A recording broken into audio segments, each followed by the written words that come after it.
Welcome, everyone. We hope you are all doing well and staying healthy. I'm Madeline DiNono. I have the privilege of serving as the CEO for the Institute, and with me is our most favorite ASL interpreter, Andrea Lust. Hi, Andrea. And also with me is the Dr. Caroline Heldman, who leads all of our research and insights for the Institute. We are so thrilled to be partnering with Nat Geo and the Peabody Award-winning journalist Mariana van Zeller, who's also a Nat Geo correspondent, on her new series called Trafficked, which really takes you behind the complex and dangerous underworld, global underworld of trafficking. And through this series, with Mariana's investigation, she will provide us with a 360-degree view on not only the traffickers, but law enforcement, and unfortunately, the people who get caught in between. So the episode is called Pimps, which you are about to see. And then Dr. Caroline Heldman and Mariana will be back after the episode for a Q&A. For those of you who would like Caroline to pose some questions to Mariana, please put your questions in the Q&A feature, and they will be able to have time for a few questions. Welcome back. Wow, what a hard-hitting episode of Trafficked. Before we introduce the esteemed host of the show, I want to thank Andrea Lust, who is providing ASL interpretation. So please turn your cameras, please pin Andrea if you would like ASL interpretation. And with no further ado, let's welcome Mariana van Zeller. I want to read a quick bio and then jump into some questions. Mariana van Zeller studied international relations as an undergraduate, and then she spent 2 years working at the largest Portuguese private TV network. She finished a master's degree at the Columbia University Graduate School of Journalism, but she had to apply 3 times for this. The first time her application was rejected. The second time she was waitlisted.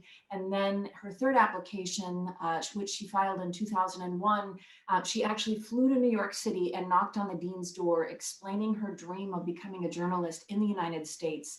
The dean was so impressed that he allowed her to enroll, and this was a couple of months before 9/11, and so she was in New York City during that crucial time period.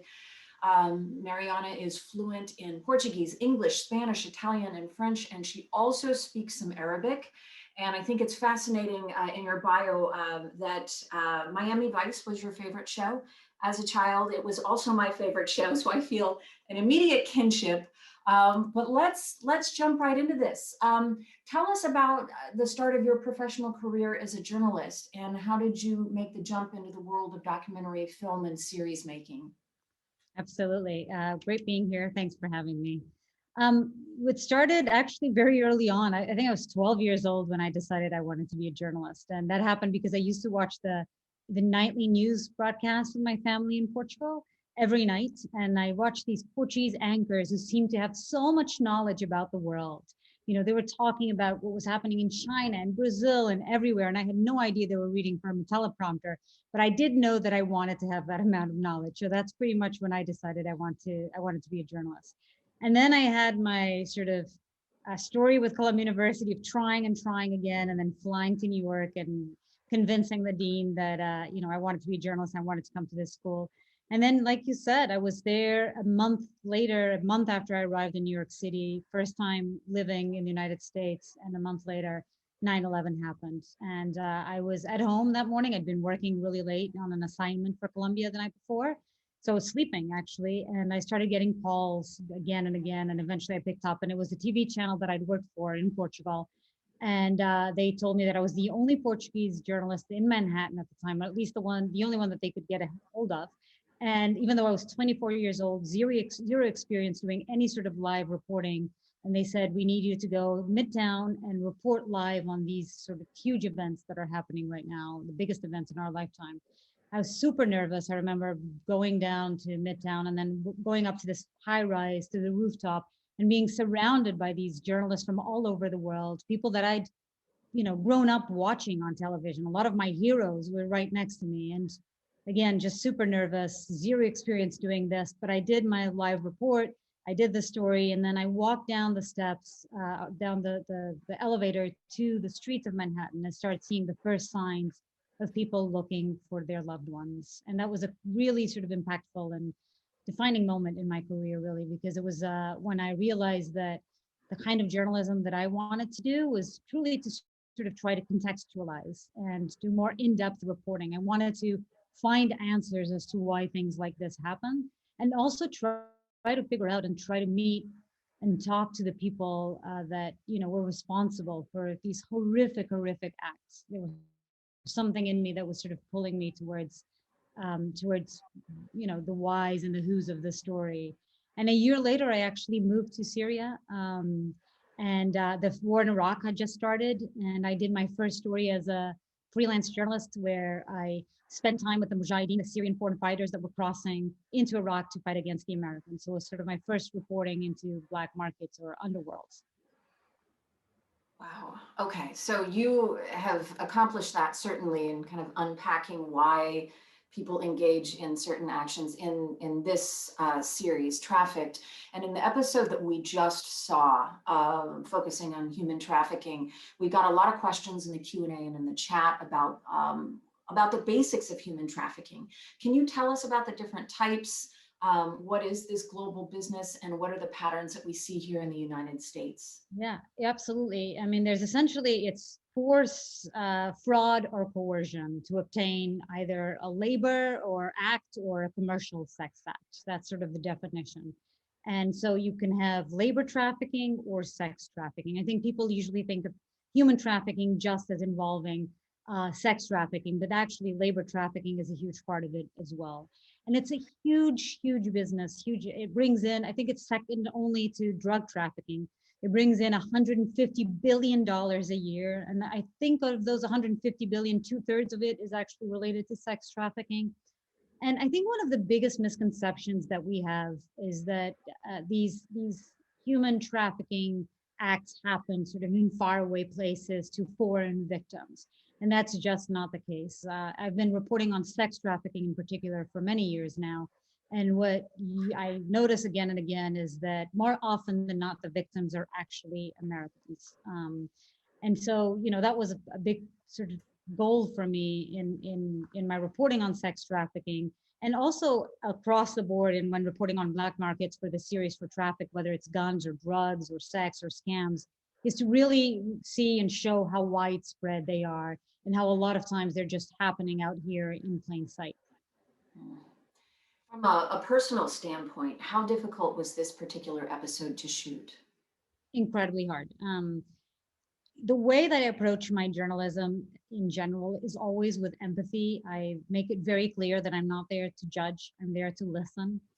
However, there are situations like this, in this case, where I am hearing, and again, what I'm listening to, the stories are, it's about the most horrific, acts out there. It's, the way they treat women, they violently treat women, whether it's physical abuse or emotional or psychological abuse. I think that's another sort of myth when it comes to sex trafficking, is that it happens, there's always violence, physical violence involved. And that's not always the case. And it doesn't make it any less gruesome when it's, emotional or manipulation.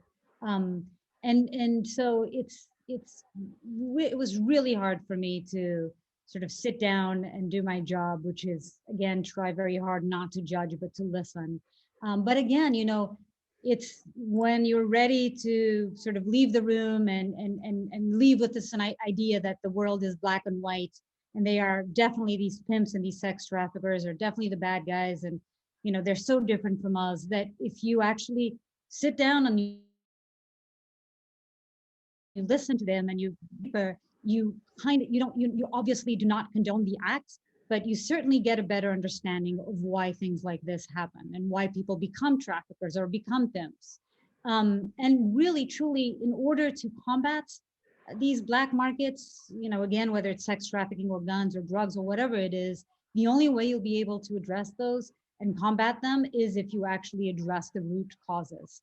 And for that, you need an understanding, and you need to understand why people become pimps. You can't just close your eyes and pretend that it's not there and just demonize people without, because demonization is not going to lead us anywhere. Yeah, great point. So you see your work as really getting at the systemic change, getting at the root of the cause. Why do you think your subjects are willing to talk to you, often risking their lives or their jobs to do so? I think it's a combination of factors. I don't think they see it as risking their lives or their jobs, because or else they wouldn't talk to us. But I do think it's a combination of ego. These are some of the best, let's say, uh, drug chemists, or the best sex traffickers, or the best making fake US dollars. And yet not even their families a lot of times know what they do. And this is an opportunity we give them by with protecting their identities, to boast about what they are so good at or what they love to do, you know. So there's huge ego involved. There's also a lot of, I think, impunity plays a large role. You know, these people have been able to operate in these parts of the world for so long with complete impunity that they don't really see any downside to speaking to a well-known and trusted brand like National Geographic. And then I think thirdly, and perhaps the most important reason, is the fact that people at the end of the day, whoever they are, just want to be understood. They realize fully that they are considered the bad people. You know, they're the most stereotyped and ostracized people in our society. And we give them an opportunity to tell their stories. And people, are willing to do that and want to do that. So I'd say that plays a large role. Well, your show certainly exposes the underbelly, right, of a lot of global crime, human trafficking, steroids, drug trafficking, weapons trafficking, phone scams, animal trafficking, counterfeit money. How do you make sure that you're safe while you're covering these issues? What you don't see is everything that happens before we even step foot on the fields, which is, the many months, even years. I mean, I've had over 15 years experience working in black markets around the world, and I'm surrounded by a team that is equally experienced. So it's, years or, many months of planning and training and security meetings, and absolutely making sure at every turn that we are minimizing the risk. Obviously, we're all fully aware that no story is worth a life. However, there are very important stories there. I think the time where we're seeing, unfortunately, less investment, less people willing to invest in put resources into boots on the ground, old school journalism. And I'm a true believer in the need for it. And now more than ever, when you're seeing the state of journalism around the world, where you're seeing journalists being killed or silenced and journalists being called fake news here in the United States, you realize just how important it is, the work of journalists around the world. Oh, that's great. My last question before we open it up to the audience. There's so few female hosts or correspondents as the face of a TV series. Can you talk about your experience in the field and the challenges that women face? I think we still have to go. There's a long way to go, even in our industry, when it comes to equality, for sure.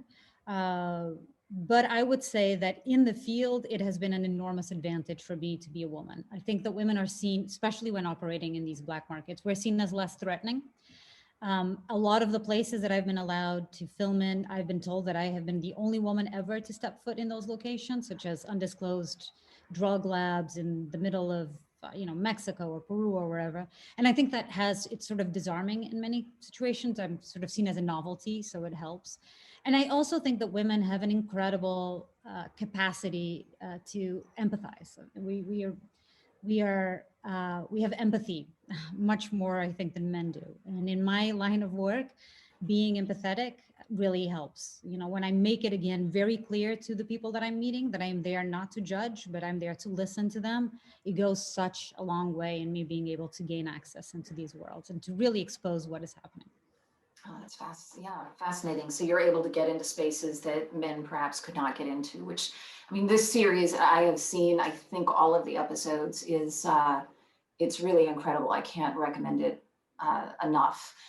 We do have a question from Kieran. He works for the anti-human trafficking organization, CAST in LA, the Coalition to Abolish Slavery and Trafficking. Kieran's question is, human trafficking is vastly misunderstood and confused with other severe crimes. Did you find this in the course of your project, and what do you think needs to be done in the media to address this?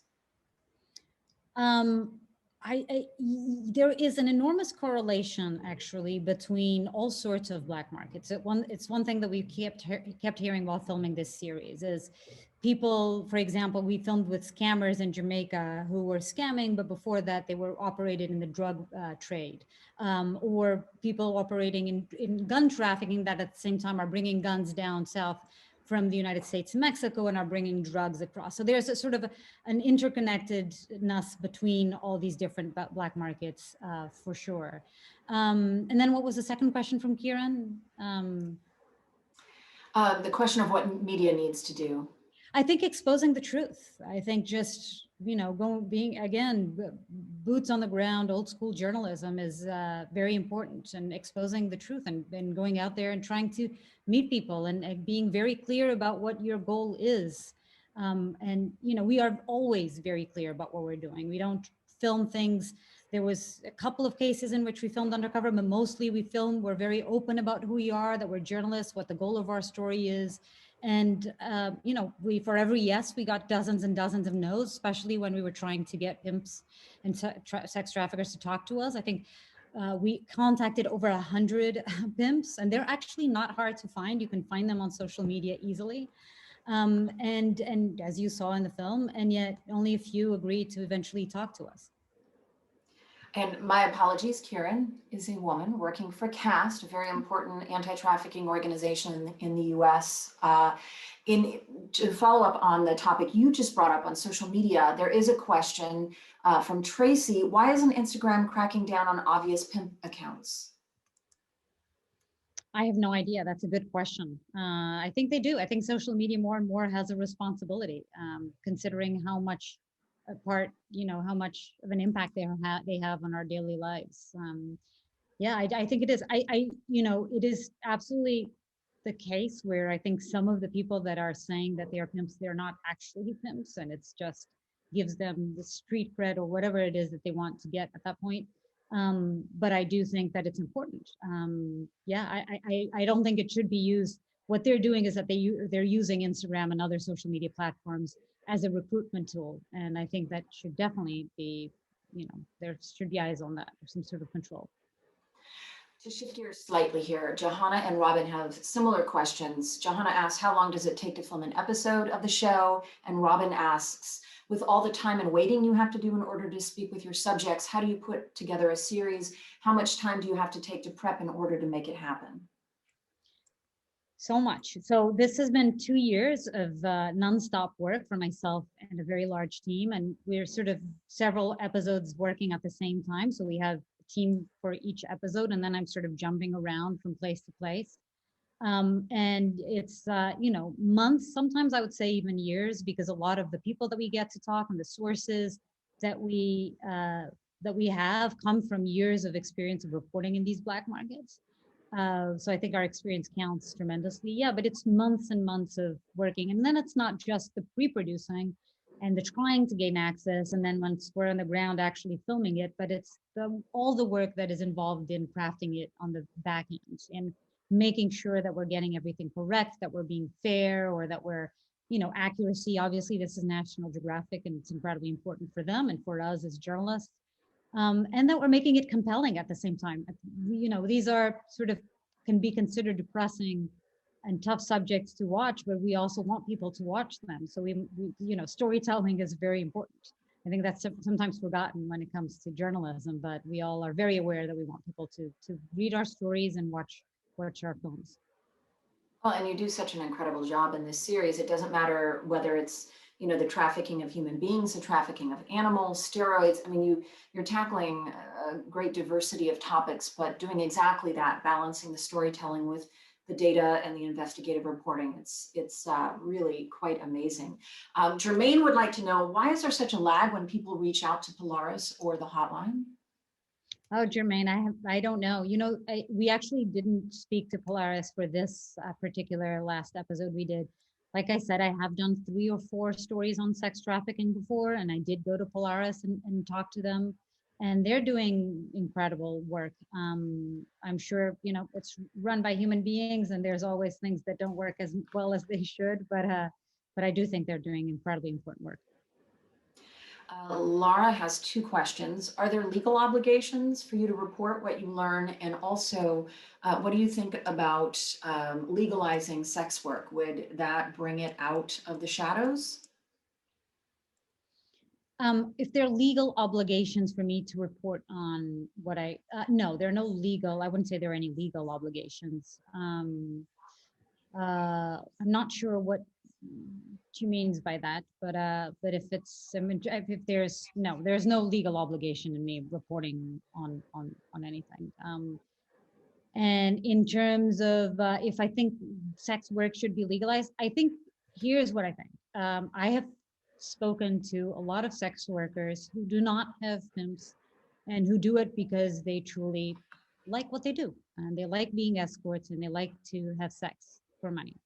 And I think that sometimes we tend to prefer to believe that that is not the case for whatever reason. So I do think that, not all sex work is sex trafficking. And, you can look at cases where sex work is legal and sort of compare with other places in other states where sex work is not legal. I had the opportunity one time to go and visit a sort of a brothel in Nevada. So sex work is not legal in Las Vegas, but it is in the rest of the state of Nevada. And I did see a difference between the people working there, the women working there, the conditions in which they were allowed to work, how they were, more protected, safer, healthier than they were in some other places where it's illegal. So I'm not here to tell you what to think. I'm not here to come up with the laws, but I do have experience myself watching it and reporting on it, and I can tell you from what I've seen. Got it. A couple more questions we have time for. Is there anything we can do in our everyday lives to help crack down on sex trafficking? Should we reach out to our local police departments, lawmakers, local commissions for women, school systems? I think raising awareness at every level is always good. When it comes to trafficking, to all black markets, but certainly when it comes to sex trafficking, because it's such a cruel and awful type of black market.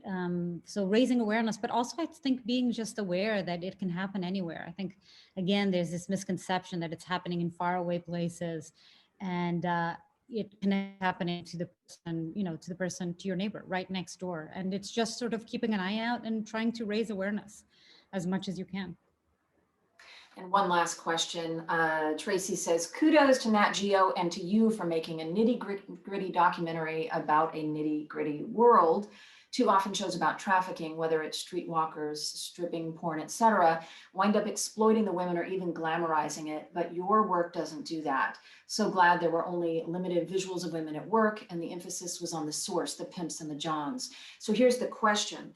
Do you think overall our culture, that would be movies, TV shows, music, etc., glamorizes trafficking or industries often connected to trafficking? Does that make this world more tempting to some women, more difficult for police departments to crack down on the problem?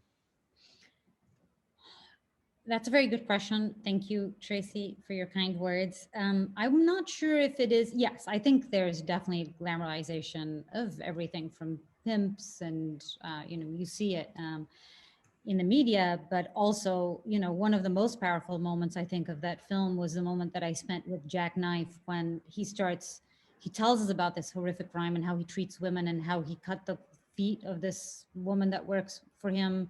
And then he starts telling us a little bit about his life and the conditions in which he grew up and who are the people who were sort of considered the heroes in his neighborhood.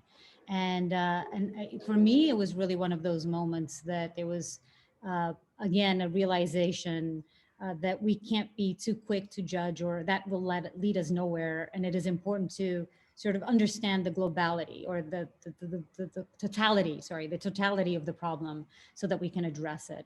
So that was a really important moment for me. And I am terrible, and I forgot the question, second question that Tracy had.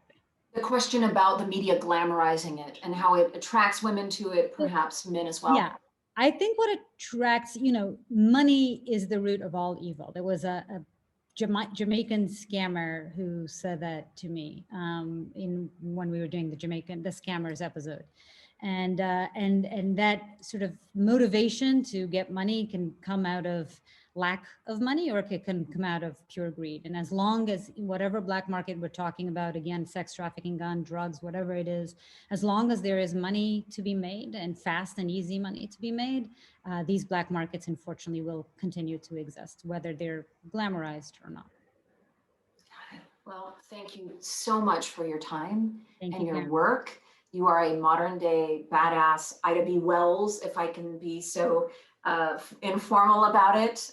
Everyone needs to watch this series. It's really amazing what you've uncovered. And thank you all for attending this series. We will see you at a Geena Davis salon soon. Thank you so much. Appreciate it, Caroline. Bye, everyone. Bye.